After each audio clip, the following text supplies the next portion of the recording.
एक बार की बात है, एक गांव में एक किसान रहा करता था और वो किसान बड़ा ही कर्मठ था, मेहनती था, उतना ही ईमानदार भी था। लेकिन वो नास्तिक भी था, मेहनती था, ईमानदार था, परिश्रमी था, लेकिन नास्तिक भी था। ऐसे में उस गांव में या उस गांव के इर्द गिर्द कोई सत्संग की सभा होती, कोई यज्ञ होता, कोई पूजा पाठ का कार्यक्रम होता, तो जो प्रचार करने वाले लोग हैं, जैसे कहीं भी सत्संग का आयोजन होता है, यज्ञ कीर्तन का आयोजन होता है, तो एक टीम बनती है उसके प्रचार प्रसार के लिए। जन जन तक इसकी सूचना पहुंचाई जाए ताकि ज़्यादा से ज़्यादा लोग इसमें शिरकत कर सकें, भाग ले सकें और उस सत्संग का, उस पूजा पाठ का, उस यज्ञ का, उस हवन का आनंद ले सकें। तो ऐसे ही जब कोई संत महात्मा गांव में आते, कोई जग वगैरह का कार्यक्रम होता, कीर्तन का कार्यक्रम होता, तो जो प्रचार करने वाले हैं लोग हैं, वो अन्य लोगों के पास तो जाते ही जाते, उनके पास भी जाते कि फला जगह सत्संग का कार्यक्रम हो रहा है, एक बहुत ही अच्छे महात्मा आ रहे हैं, चलिए आप सत्संग का आनंद ले लीजिए। तो वो व्यक्ति उन लोगों को फटकार दिया करता, डांट देता था, जाओ जाओ, हमें इसकी क्या जरूरत है, हम झूठ नहीं बोलते हैं, ईमानदारी के साथ रहते हैं, हम कर्मठ आदमी हैं, जो कमाते हैं वही खाते हैं, चोरी चमारी नहीं करते हैं, लूटते किसी को नहीं हैं, बल्कि किसी किसी को खिला देते हैं, सेवा कर देते हैं, मदद कर देते हैं। हमें सत्संग की क्या जरूरत है? और सत्संग तो वो करते हैं जो पापी लोग होते हैं, अपने पाप को मिटाने के लिए करते हैं। हमें सत्संग की क्या जरूरत है? हमें सत्संग की कोई जरूरत नहीं। और इस तरह से उन लोगों को उपेक्षित करते और उन्हें डांट दिया करते थे, भगा दिया करते थे। ऐसे लोग हमारे बीच बहुत से लोग मिलते हैं, क्योंकि मैं भी पूज्य गुरुदेव के दिनों में इस काम को करता था। जब पूज्य गुरुदेव का कहीं आयोजन होता था तो मैं भी प्रचार प्रसार के लिए जाता था, अगल बगल जाया करता था, और ऐसी बातें हमें भी सुनने को मिलती थी। दो चार लोग स्वीकार कर लेते थे और दो चार लोग झिड़क देते थे, फटकार देते थे, जाइए जाइए, ये सब हम लोग रात दिन देख रहे हैं, हमें क्या जरूरत है। और खास करके आज के नौजवान पीढ़ियों में तो ये कुट कुट के भरा हुआ है। वो समझते ही नहीं है कि सत्संग क्या जरूरी है। तो इस तरह से वो किसान लोगों को फटकार दिया करता। एक दिन किसान की मृत्यु हो गई। मृत्यु हो गई तो यम के दरबार में उसे पेश किया गया। चित्रगुप्त जी उसके लेखा जोखा को पढ़ना शुरू किए। लेखा जोखा पढ़ करके सुनाया जाने लगा और फैसला सुनाया गया कि तुम्हारे हिस्से में आधा पाप पड़ रहा है और आधा पुण्य पड़ रहा है। पाप के एवज में तुम्हें नरक में जाना होगा और पुण्य के एवज में तुम्हें स्वर्ग में जाना होगा। अब तुम्हें निर्णय करना है कि पहले स्वर्ग में जाना चाहोगे कि पहले नरक में जाना चाहोगे। जैसे ही उस किसान ने चित्रगुप्त जी की इस बात को सुना, अचंभित हो उठा और कहने लगा कि नहीं नहीं, आपसे कोई गलती हो रही है। आप किसी दूसरे का बही खाता पढ़ के हमको सुना रहे हैं। हमारे हिस्से में पाप तो हो ही नहीं सकता, ये आप कैसे कह रहे हैं। हम अपने जीवन में कोई पाप कर्म किए ही नहीं है, किसी की हत्या नहीं किए हैं, किसी को मारे नहीं हैं, किसी को दुख नहीं दिए हैं, किसी को गाली नहीं दिए हैं, किसी का लूटे नहीं है, किसी का हड़पे नहीं है, बल्कि हमने तो सबकी सहायता ही की है। कभी हमने जीवन में झूठ नहीं बोला है। तो हमारे हिस्से में पाप कर्म कहां से आ गया। जरूर किसी दूसरे के बही खाता को आप पढ़ करके सुना रहे हैं। फिर से एक बार मेरे बही खाता को सही सही से पढ़ें, ढूंढें, कहीं आप बही खाता रख दिए होंगे, उसे ढूंढें। और मेरे बही खाता को आप पढ़ेंगे तो उसमें इसके एवज में केवल और केवल पुण्य ही मिलेगा, पुण्य ही मिलेगा। चित्रगुप्त जी सुन रहे थे और उस किसान के अबोध वृत्ति को, जैसे बच्चे अबोध होते हैं ना, बहुत सी ऐसी चीजें हैं जिसे समझाइए तो नहीं समझते हैं या नहीं जानते हैं, अबोध होते हैं, बच्चे होते हैं। ठीक वही चरित्र किसान का दिख रहा था, एक अबोध बालक की तरह।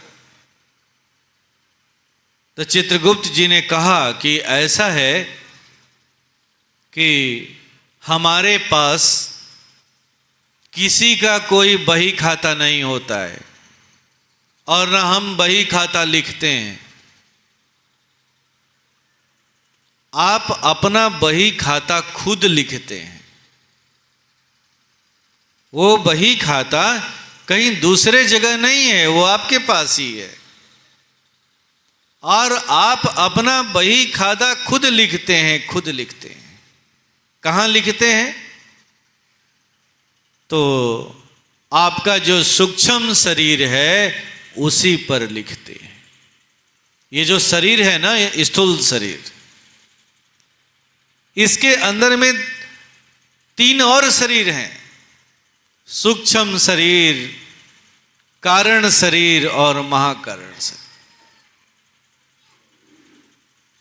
तो उस चित्रगुप्त जी ने समझाते हुए कहा कि आपका जो सूक्ष्म शरीर है वो आपके इस स्थूल शरीर का कार्बन कॉपी है, कार्बन कॉपी। और इस स्थूल शरीर के द्वारा आप जो कुछ भी लिखते हैं, सोचते हैं, पढ़ते हैं, जो भी कर्म कुकर्म जो कुछ भी करते हैं, वो सभी के सभी आपके उस सूक्ष्म शरीर पर स्वतः ही अंकित होते चले जाते हैं, अंकित होते चले जाते हैं। ठीक वैसे ही जैसे कार्बन कॉपी में होता है, एक पेज के नीचे हम कार्बन लगा देते हैं और उसके नीचे एक और पेज लगा देते हैं, जरूरत पड़ता है तो एक और कार्बन लगा देते हैं, फिर उसके नीचे एक और पेज लगा देते हैं, और फिर ऊपर वाले पेज पर अगर हम कुछ भी लिखते हैं तो स्वतः ही वो नीचे वाले पेज पर अंकित होते चला जाता है, अंकित होते चला। ठीक वैसे ही चित्रगुप्त जी ने समझाते हुए कहा कि आपका बही खाता मेरे पास नहीं है, आपका बही खाता आपके पास ही है। जो कुछ इस स्थूल शरीर से किए हैं आज तक या करते हैं, वो स्वतः ही उस पर अंकित होते चला जाता है, अंकित होते चला जाता है। और हम लोग जब किसी जीव की मृत्यु होती है तो उसका शरीर तो नष्ट हो जाता है, लेकिन उसका सूक्ष्म शरीर हमारे पास आता है,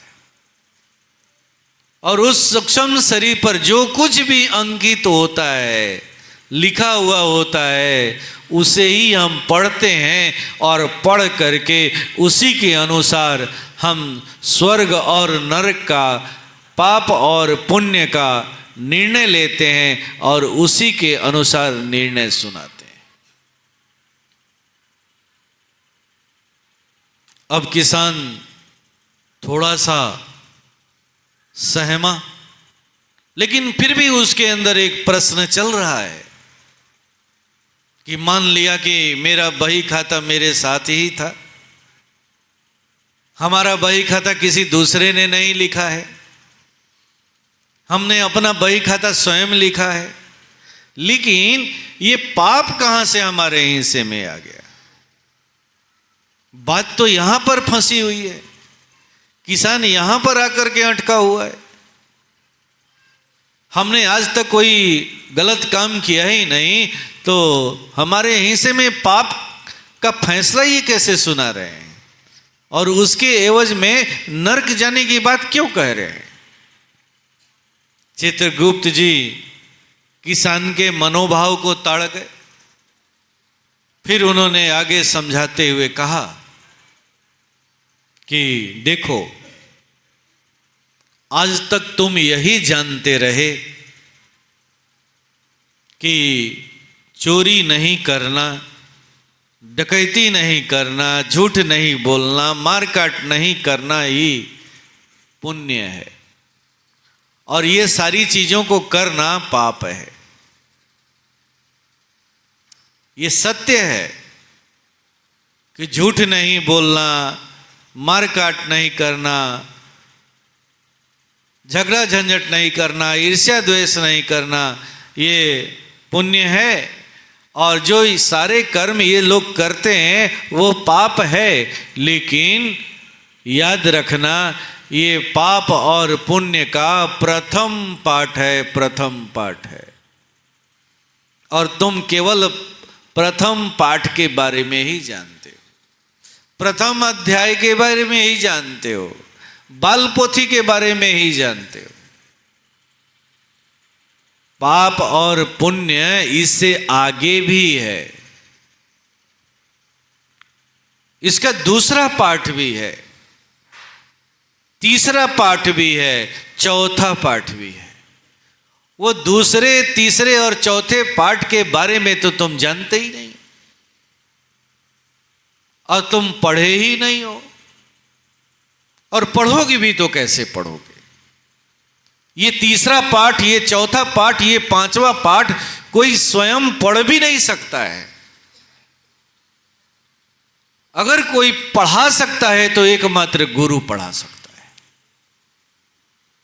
तुम स्वयं नहीं पढ़ सकते, इसलिए तुम्हारा कोई दोष भी नहीं है, कसूर भी नहीं है, क्योंकि तुमने अपने जीवन में कोई गुरु किया ही नहीं।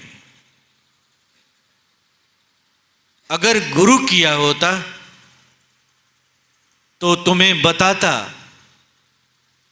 कि देखो, पाप और पुण्य का दूसरा पाठ ये है, तीसरा पाठ ये है, चौथा पाठ ये है। और बताता ही नहीं बल्कि तुम्हें पढ़ा देता, याद करा देता। और तुम तो अपने जीवन में गुरु किया ही नहीं।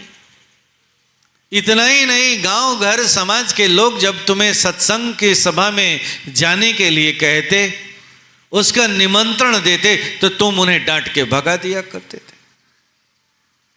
वहां भी नहीं जाते थे। यज्ञ हो रहा है, हवन हो रहा है, कीर्तन हो रहा है, सबका तुम बहिष्कार करते थे। अरे मूर्ख, ये वही वो स्थली है जहां पाप और पुण्य की दूसरे पाठ की पढ़ाई होती है, तीसरे पाठ की पढ़ाई होती है, चौथे पाठ की पढ़ाई होती है। और तुमने तो हमेशा उसका बहिष्कार किया। ये जो सत्संग सभा है, ऐसी सभा में ही पाप और पुण्य के दूसरे पाठ की पढ़ाई की जाती है, तीसरे पाठ की पढ़ाई की जाती है, चौथे पाठ की पढ़ाई की जाती है, शिक्षा दी जाती है, दीक्षा दी जाती है और फिर शिक्षा दी जाती है। शिक्षा किस लिए? तो ये बताने के लिए कि एक मानव के लिए सत्संग क्यों आवश्यक है, मानव का लक्ष्य क्या है, मानव किस लिए आया है और उसे कहां जाना है। यहां रहना है तो कैसे रहना है, और आगे जाना है तो कहां जाना है, उसका लक्ष्य क्या है। ये ऐसे ही सत्संग सभाओं में बताया जाता है। ये शिक्षा है, शिक्षा। और फिर दीक्षा भी दी जाती है। दीक्षा के माध्यम से वो प्रविधि कराया जाता है, वो ध्यान साधना कराई जाती है, मन को एकाग्र करने की, मन को स्थिर करने की, मन को शांत करने की। क्योंकि सारे पाप का जन्मदाता कौन है? मन है, मन। भगवान कहते हैं ना कि निर्मल मन जन सो मोहि पावा, मोहि कपट छल छिद्र न भावा। आपको आपके मन को निर्मल बनाने की साधना दीक्षा के माध्यम से बताई जाती है, कराई जाती है। और वो कहाँ कराई जाती है? तो ऐसे ही सत्संग सभाओं में कराई जाती है। यही है तीसरा पाठ। दूसरा पाठ शिक्षा, तीसरा पाठ दीक्षा और फिर शिक्षा। ये हुआ चौथा पाठ। फिर शिक्षा किस लिए? तो उस साधना प्रविधि को जो आप कर रहे हैं, वो ध्यान जो कर रहे हैं, उसको करने में क्या क्या परेशानियां आती हैं, कहां बाधाएं आती हैं, उन बाधाओं से हम कैसे बाहर निकलेंगे, कैसे सामना करेंगे, कैसे आगे बढ़ेंगे, इसकी शिक्षा। इस तरह से उन्होंने समझाते हुए कहा कि दूसरा पाठ भी है, तीसरा पाठ भी है और चौथा पाठ भी है, लेकिन तुम तो उसे जानते ही नहीं, पढ़े ही नहीं, सत्संग सभाओं में गए ही नहीं, अपने जीवन में किसी गुरु को किया ही नहीं। तो वो दूसरे पाठ के बारे में, तीसरे पाठ के बारे में, चौथे पाठ के बारे में वो क्या तुम्हें बताएगा? कैसे तुम जानोगे? अब उस किसान को चित्रगुप्त की बात समझ में आने लगी कि हाँ, यहां मैंने भूल की है। ठीक है, मैं इस शरीर से कोई दुष्कर्म तो नहीं किया हूं, लेकिन मन से तो किया हूं, विचारों से तो किया हूं, इस दृष्टि से तो किया हूं, इस श्रवण शक्ति से तो किया हूं, अच्छे बुरे को सुन करके उसमें रस लिया हूं, इस दृष्टि से भी हमने अपनी ब्रह्मचर्यता भंग की है। अब उसे बात समझ में आने लगी कि हाँ, हमने भूल कहाँ किया है, भूल कहाँ किया। अब वो तैयार हो जाता है कि ठीक है, आप जो फैसला सुना रहे हैं मुझे स्वीकार है, मुझे तो चित्रगुप्त जी ने कहा कि अब ये बताओ कि तुम्हें स्वर्ग जाना चाहोगे कि नरक जाना चाहो। तो उस किसान ने कहा कि ऐसा है कि पहले मैं स्वर्ग और नरक दोनों को देखना चाहूंगा, जब मैं देख लूंगा तब निर्णय करूंगा कि पहले कहां जाऊंगा, क्योंकि मुझे जाना तो दोनों जगह है, लेकिन मैं निर्णय तब करूंगा कि पहले कहां जाऊंगा। चित्रगुप्त जी ने एक दूत को बुलाया और उस दूत को उस किसान को उस दूत के हवाले करते हुए कहा कि ले जाइए, पहले इन्हें स्वर्ग घुमा दीजिए, फिर उसके बाद नरक घुमा दीजिएगा, और जैसा ये फैसला करेंगे, निर्णय लेंगे, उसी के अनुसार वहाँ के दूत के जिम्मे इन्हें लगा दीजिएगा। वो इनको दे करके इनका बही खाता पढ़ लेगा और उसके अनुसार इनके रहने सहने की व्यवस्था वो कर देगा। अब वो दूत उस किसान को लेकर के स्वर्ग के पहले कमरे में प्रवेश करता है। जब वो किसान स्वर्ग के पहले कमरे में पहुंचता है तो देखता है कि एक बड़ा सा हॉल है और उस हॉल में बहुत सारे लोग बैठे हुए हैं, शांत चित्त होकर के बैठे हुए। कोई ध्यान कर रहा है, कोई रामायण का पाठ कर रहा है, कोई गीता पाठ कर रहा है। इस तरह से पूरा वातावरण जो है शांतमय बना हुआ है, शांतमय बना हुआ। जो भी सुविधा की सामग्रियां रखी हुई हैं वो भी बड़ी शालीनता के साथ, सादगी के साथ रखी हुई, लेकिन कोई किसी से बात नहीं कर रहा है। किसान थोड़ी देर घूमा, शुरू में तो अच्छा लगा, लेकिन वह सोचने लगा कि यहां तो कोई किसी से बात नहीं कर रहा है, यहां तो मेरा दम घुट जाएगा, हम तो मर जाएंगे यहां पर। कैसे हम अपना आधा भोग यहां समय पूरा कर पाएंगे? हम तो पागल हो जाएंगे, बात नहीं करेंगे तो पागल हो जाएंगे। तो उसने कहा कि नहीं नहीं, मैं यहां नहीं रहना चाहता, मैं यहां एक पल ठहर नहीं पाऊंगा, मुझे पहले अब नरक दिखा दो, देखते हैं वहां क्या व्यवस्था है। अब दूत उसे लेकर के नरक के पहले कमरे में प्रवेश करता है। जब प्रवेश करता है तो वहां किसान देखता है कि वहां क्या हो रहा है, तो जहां देखता है वहां जलसा ही जलसा है। कहीं नाच गाना चल रहा है, बाई जी लोग नृत्य कर रही हैं, वाहवाही हो रही है, कहीं शराब का दौर भी चल रहा है, कुछ लोग बैठे हुए हैं,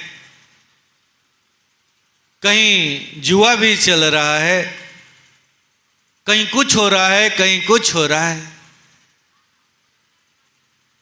तो किसान ने इसे क्या समझा? तो इसे मनोरंजन का साधन समझा। उसने कहा कि हाँ, यहां मेरा मन लग जाएगा, क्योंकि यहां मनोरंजन की बहुत सारी सुविधाएं हैं। जब मन करे नाच गाना देख लो, जब मन करे जाके शराब जहां चल रहा है वहां बैठ के कुछ आनंद ले लो, जब मन करे ताश चल रहा है, जुआ चल रहा है, वहां बैठ करके आनंद ले लो। यहां तो समय जो है ना मेरा बड़ी आसानी के साथ कट जाएगा। अब वो सोचने लगा कि कैसे ये सब मूर्ख हैं जो कह रहे थे कि वो स्वर्ग है और ये नरक है। ये नरक कहाँ है? यही तो स्वर्ग है, और वही नरक है, वहां तो लगता है कि घुटन हो जाएगा। अब मन ही मन उसने निर्णय ले लिया कि मुझे यहीं रहना है। अब वो दूत को कहा कि जी मैं पहले नरक ही भोगना चाहूंगा। दूत ने नरक के दूत को बुलाया और उस किसान को उसके जिम्मे लगा करके चला गया। अब जो नरक का दूत है उस किसान को लेकर के नरक के दूसरे कमरे में प्रवेश करता है। अभी तक तो किसान पहला कमरा ही देखा था, अब दूत दूसरे कमरे में प्रवेश करता है।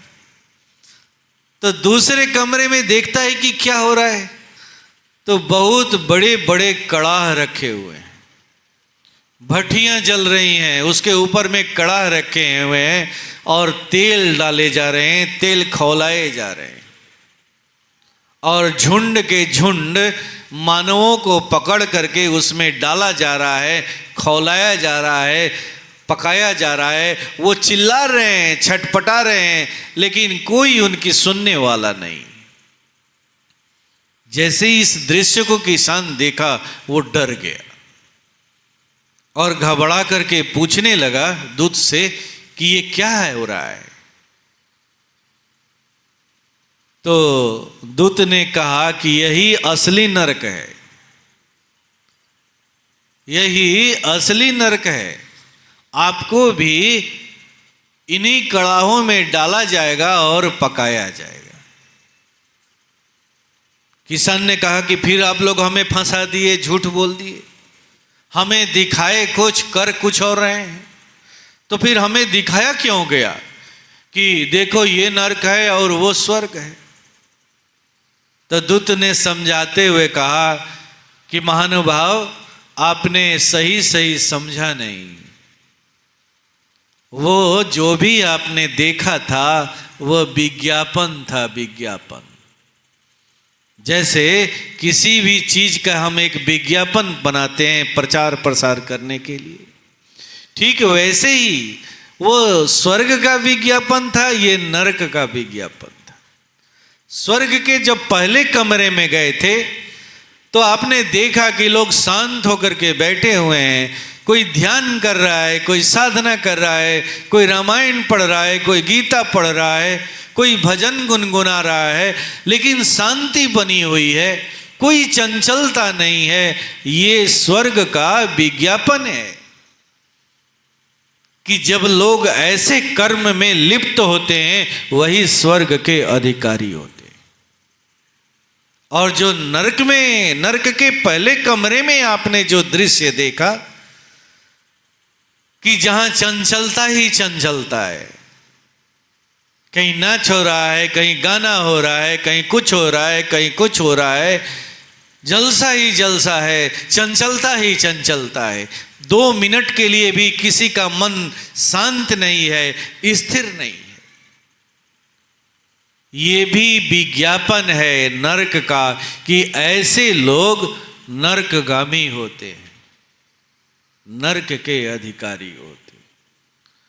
अब ये बात किसान को समझ में आ गई, ये भी बात उसे समझ में आ गई। पहली बात भी समझ में आ गई कि उसने जीवन में भूल कहाँ की है, तो गुरु नहीं किया। अगर गुरु किया होता तो बताया होता, इस भेद को समझाया होता, वैसी सभा में बैठाया होता, वैसी प्रविधि दिया होता जिससे हमारा मन शांत होता है, स्थिर होता है। क्योंकि मन ही पाप का जन्मदाता है, चंचल मन ही पाप का जन्मदाता है। अब उसे पूरा रहस्य समझ में आ गया, लेकिन लाचार था, करता क्या, समय तो बीत चुका था। अब उस दूत ने उस किसान को कड़ाह में डाला और पकाया।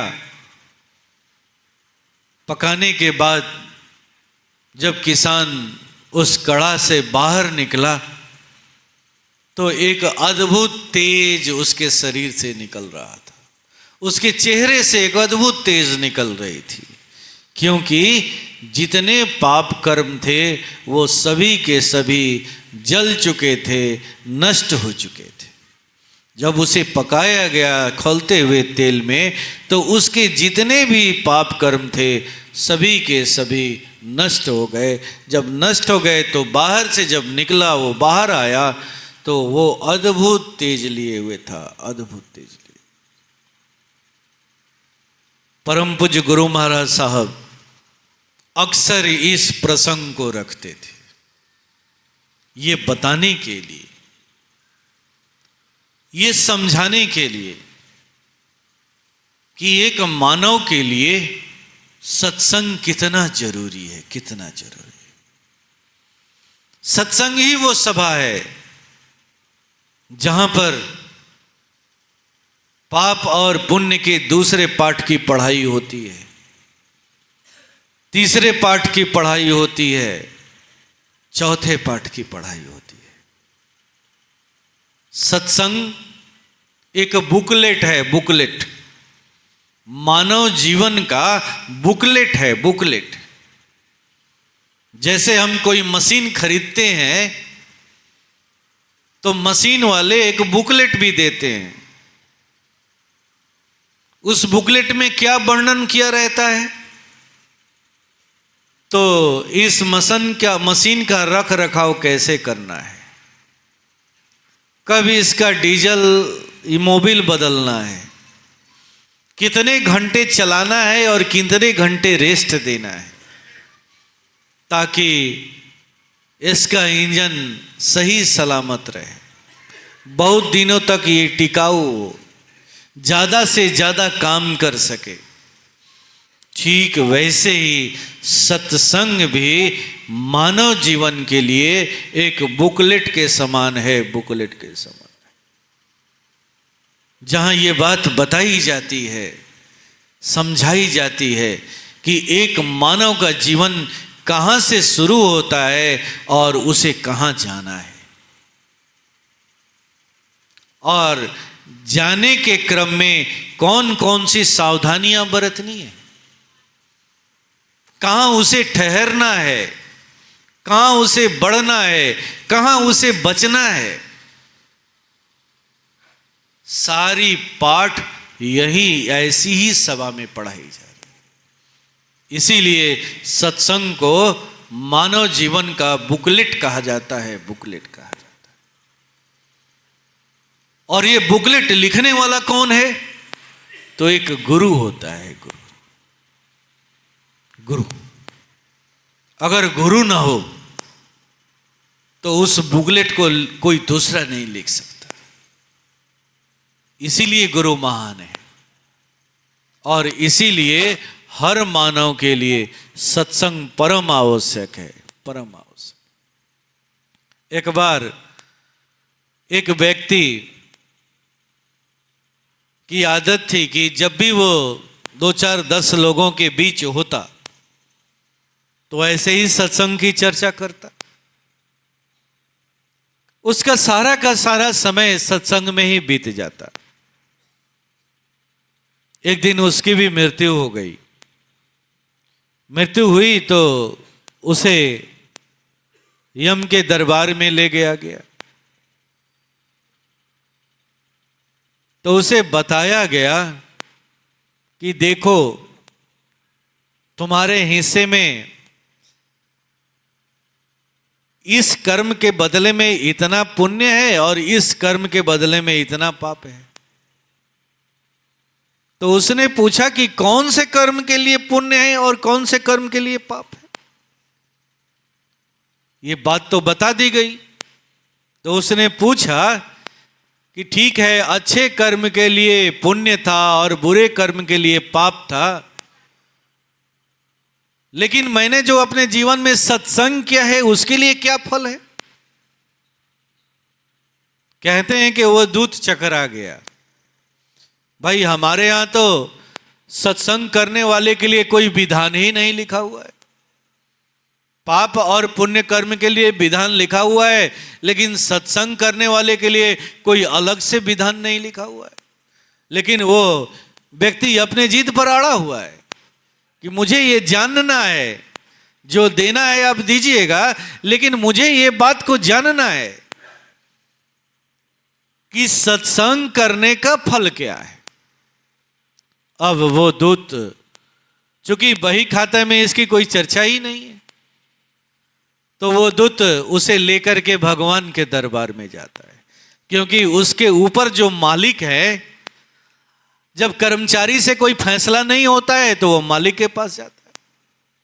अब मालिक के दरबार में उसे ले गया गया, उसके सामने ये प्रश्न रखा गया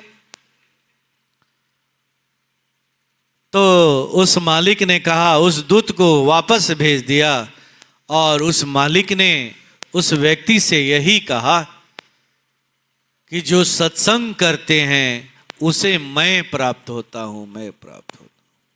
वो भगवान, वो मालिक वही कहते हैं कि सत्संग का फल ये है कि उसे मैं प्राप्त होता हूं। तुमने अपने जीवन में जो किया है उसके एवज में तुम मेरा दर्शन कर रहे हो, दर्शन करके कृतार्थ हो रहे हो, तुम मुझे प्राप्त कर रहे हो। हमारे धर्मशास्त्रों ने यहां तक सत्संग की चर्चा की है, यहां तक। यह है सत्संग का महत्व। और आज 2 दिनों से ऐसे ही सत्संग का कार्यक्रम यहां हो रहा है, जहां बहुत से जिज्ञासु आए हुए। आइए परम पूज्य से उनके लिए कुछ विशेष प्रार्थना करते हैं। साथ ही साथ परम पूज्य के समक्ष कुछ नैवेद्य सामग्रियां भी रखी हुई हैं। आइए प्रभु से प्रार्थना करें कि हे प्रभु,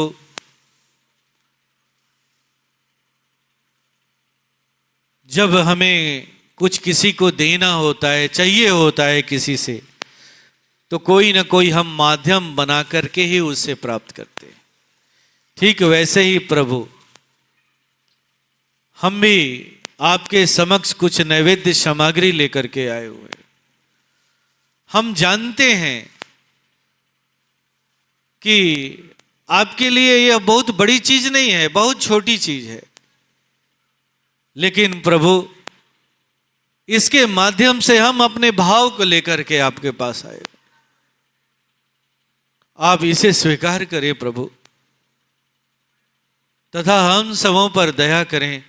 जो भी भाई इस सभा में आए हुए हैं, जहां जहां तक इस सत्संग की आवाज पहुंच रही है, वहां वहां तक प्रभु, जो आए हैं वो भी, जो नहीं आ पाए हैं, घर में बैठकर ही अगर इसका आनंद ले रहे हैं, प्रभु वहां तक भी अपनी कृपा, अपनी दया, अपनी करुणा करना प्रभु, ताकि हम सब आपने जो मार्ग दिया है, जो पथ दिया है, जो मार्ग सुनिश्चित किया है हमारे लिए, उस पर हम चल सके, चल सके। कोई बाधा, कोई आंधी, कोई तूफान हमें रोक न सके प्रभु, हमें रोक न सके। ऐसे भाव के साथ इस नैवेद्य को प्रभु के चरणों में हम समर्पित करें।